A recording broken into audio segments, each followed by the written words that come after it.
5 اگست 2019 کو بھارت کے زیر نظام کشمیر میں نافذ کی گئی بندشوں اور مواصلاتی بلیک آؤٹ میں اگرچہ وقتاً فوقتاً نرمی کی گئی اور حکام نے ستمبر 2019 میں ہائی اسکول تک کے تمام تعلیمی اداروں کو مرحلہ وار دوبارہ کھولنے کا اعلان بھی کیا، لیکن والدین نے غیر یقینی صورتحال کے پیش نظر بچوں کو اسکول بھیجنے سے اجتناب کیا۔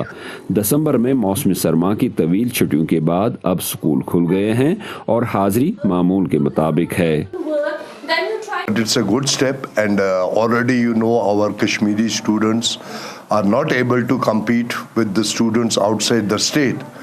But جس طرح 7 مہینے کے بعد آج اسکول کھلے ہیں تو میں امید کرتا ہوں کہ اسی طرح کھلے رہیں اور کوئی انٹورڈ انسیڈنٹ نہ ہو جس کی وجہ سے ایک اسکول پھر بند ہو اور ہمارے بچے تعلیم سے محروم رہیں۔ As a teacher, I'm very happy that we are again into the schools. I'm into the school. اور ایک استاد کی حیثیت سے میں بے حد خوش ہوں کہ میں دوبارہ اسکول میں آ گئی ہوں اور بچے اسکول میں ہیں۔ ایک کانفلکٹ زون میں بچوں کو پڑھانا بے حد مشکل کام ہے۔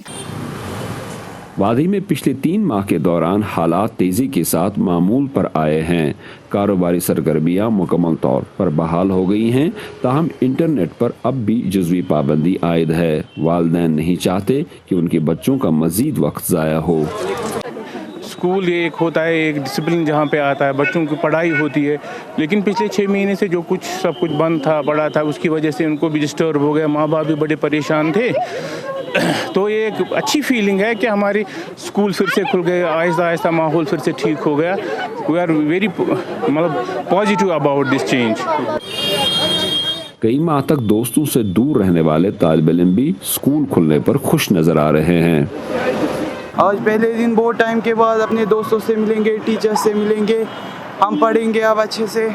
تو ہم اب یہی چاہتے ہیں کہ اب یہ ہڑتال نہیں ہو اور ہم اپنی پڑھائی پہ کنسنٹریٹ کریں۔ اسٹڈیز میں بھی پرابلم آتی ہے بند رہنے کی وجہ سے، تو کھلے ہی رہنے چاہیے اسکول۔ جموں کشمیر میں سیاسی غیر یقینی کا براہ راست اثر تعلیم کے شعبے پر پڑتا ہے، جس کے باعث بہت سے نوجوان تعلیم مکمل کرنے کے لیے وادی سے باہر جانے پر مجبور ہو جاتے ہیں۔